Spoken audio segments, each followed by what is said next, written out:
What's going on, everybody? You're rocking with the Trash Cats. I am, of course, Geddis, and I got Tong with me again. What is going on, Tong? How's it going? How's it going? We're getting closer and closer to the draft. Exciting times. Yeah, so of course we're getting close to the draft, so we got to do a little bit of draft talk. I got my notes here, so let's get into it because I kind of want to pick your brain and see what you think about some of the things that I've read and what I've gathered from what some of the what I can say what's the word I'm looking for? Writers are saying about the Jaguars and their potential pick with the 17th overall pick. So let's go over some of it. So I read an article by the Jacksonville Jaguars senior writer John Osher. He was talking about the Jaguars' chances of taking a wide receiver in the first round. He actually went through and he pulled some information from some other analysts, one of them being Field Yates of ESPN. He said he projects 15 receivers to be drafted in the first and the second round. But he also mentions that there's some value that you can find in the second and the third round. ESPN analyst Mel Kiper Jr., which everybody knows who Mel Kiper is, right? He projects 6 to 7 wide receivers to be selected in the first round, with potentially 27 being selected in the first 3 rounds. I don't even know if there's ever been a situation where there's been that many receivers drafted in the first 3 rounds. I'll continue. So NFL media analyst Daniel Jeremiah has said that Marvin Harrison Jr. of Ohio State, Rome Odunze is what I think the last name is. Don't come for me if I said it wrong. Odunze, I should say that. Yeah. He sounds like he's Nigerian. He is Nigerian. He should get that. And I would mess it up, being that I'm also Nigerian. That's really bad. Of Washington, and Malik Neighbors of LSU could be number one guys wherever they go. So let's scroll along here a little bit here. He also discusses that the Jaguars could potentially be another article suggests that the Jaguars could be taking a cornerback with that 17th overall pick. Taron Arnold is a name that comes up. It looks like that he would be available for the Jaguars at pick 17. Josh Edwards of CBS, he wrote that Taron Arnold is a top QB prospect, in the class for some. So the grade value at that stage in the first round would be great. Cunyon Mitchell was another one of Toledo. There's another cornerback that could potentially fall to the Jaguars at the 17th position. Mitchell finished with the highest grade for cornerbacks in the last 2 seasons. Wrote by Max Chadwick of Pro Football Focus, and Pro Football Focus, they know what they're talking about. So he also had a great performance at the Senior Bowl and at the Combine. So then the question is this: since we don't know if the Jaguars are going to trade for Brandon Ayuk or T. Higgins, or potentially trade up in the draft or whatnot, what would you go with? Would you go with a wide receiver, knowing that that's actually a hole for us that we need to fill, or cornerback, which is also a big hole for us to fill? What would you pick? This is given that we're staying at 17 and drafting at 17, right? This is given we're sticking at 17. Yeah. So we stick at 17. It could really go either way. My lean is towards a receiver, just because I understand that it's a deep draft and you can get really good receivers in this draft in the second and third round. Mm-hmm. But my tier list for receivers right now are the top 3 that you mentioned. Drop my iPad. Odunze, Neighbors, and Marvin Harrison Jr.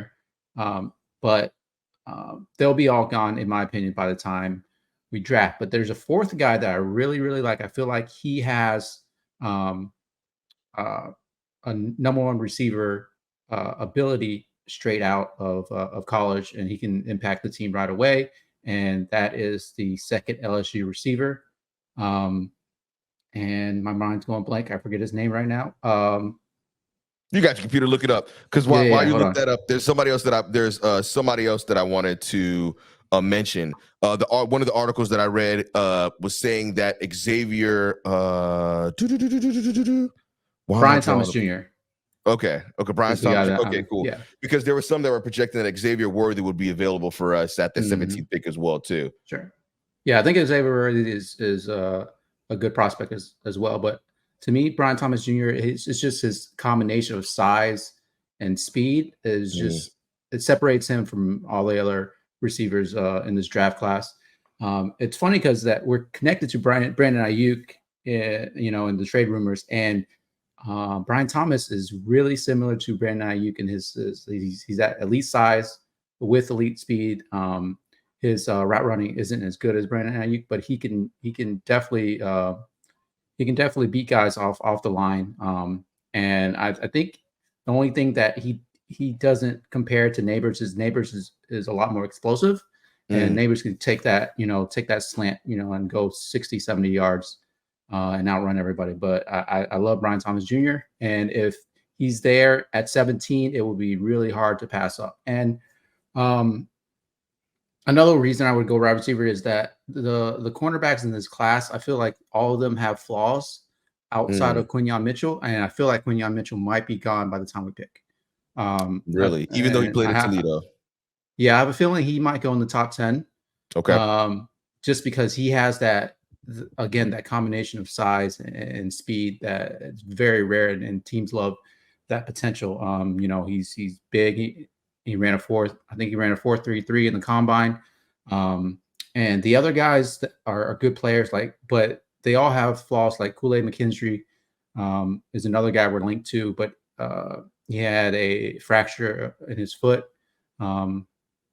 There's injury concerns there. Terran Arnold, he's a great player, but he lacks the top end speed that I'm looking for in a cornerback. So they all have little flaws here and there where I feel like Brian Thomas Jr. is just a player that we can draft, and we can plug him in the wide receiver one spot, and he can contribute right away. Plus, we talked about this last time where this is the make or break season for Trevor Lawrence, right? You have to put the weapons around him to find out who he is and find out if he's the elite quarterback that we all expect. And to be honest, he hasn't played with an elite receiver his whole career in the NFL. No disrespect to Calvin Ridley, but Calvin Ridley was coming off a whole year of being suspended, right? And before that, he sat out because of personal issues. So basically 2 years of not playing football. We definitely need to surround Trevor with all the talent that we can to kind of figure out if he can be the quarterback that can win championships here. So what's interesting is, I was digging through and I was looking. You mentioned different receivers even before we started doing even more research and whatnot, and you were big on him. But I was thinking at first, because looking through different receivers and whatnot, and they were saying that there's going to be value in the second. They're going to be value in the second and the third round. I wanted a receiver, but then I started thinking to myself, well, maybe we spring for a corner. And then it sat in, and it reminded me of a video that I watched. I forgot who it was. I don't know. I don't think it was AJ Bouye. I don't remember who it was. They're talking about the Jacksonville back in 2018 and how the defensive line and the corners were kind of beefing with each other, trying to determine the reason why the Jaguars defense was so good.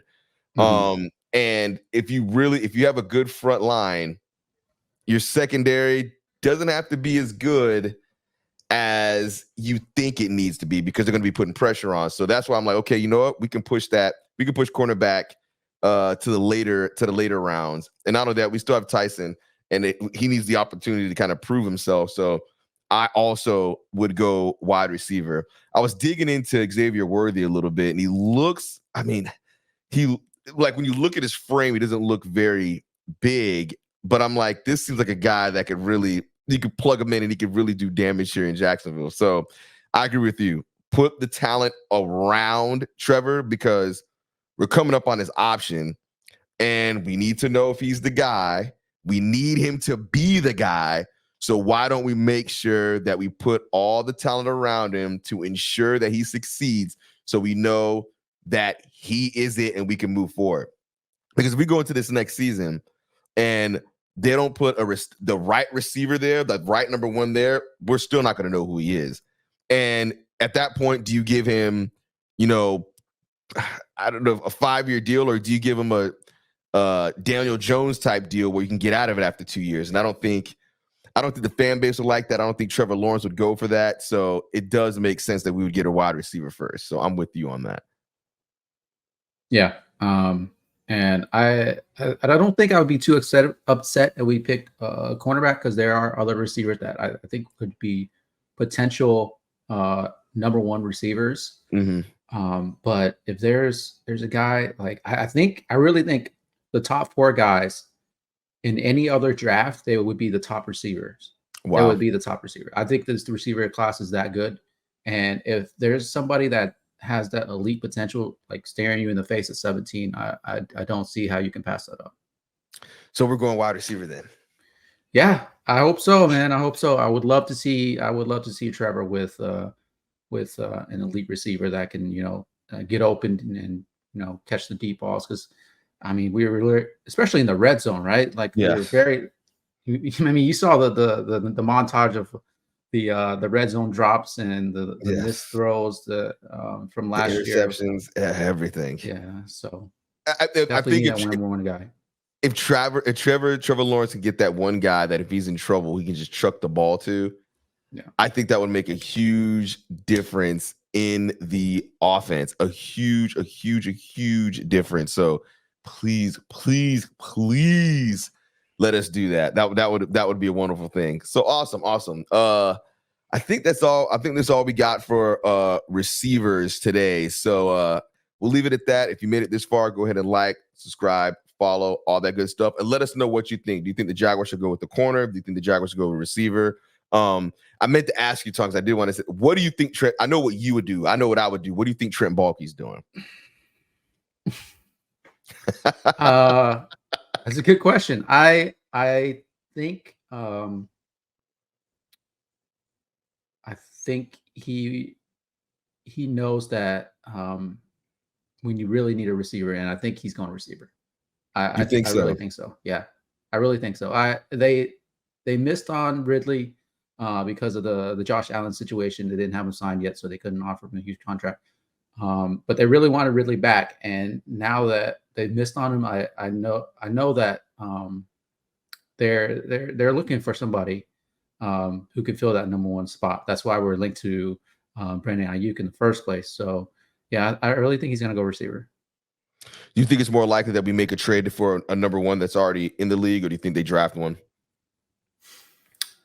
It's tough. If you asked me a couple weeks ago, I would say that I would rather them draft, or I would rather them trade for a T. Higgins or a Brandon Ayuk. But looking at the rookie receivers now, and looking more at their tape, I feel like just draft a guy, because one, you're going to be paying him less, right? And two, you're going to end up giving up way less draft capital than trading for a guy like Brandon Ayuk or T. Higgins. Is that not risky though? If you think about it, I mean, you draft an Xavier Worthy, you draft, because that's what everybody's projecting. 100%. Yeah. It's definitely more risky. But this team is not one player away. You know what I mean? It's we're not one wide receiver away. That's why we're having this argument. There's holes all over this team still. At offensive line, at defensive tackle, at cornerback, at receiver. So if we could keep the draft picks, I would rather keep them and then and use them to fill up those gaps elsewhere. Yep, I'm with you. Awesome. All right.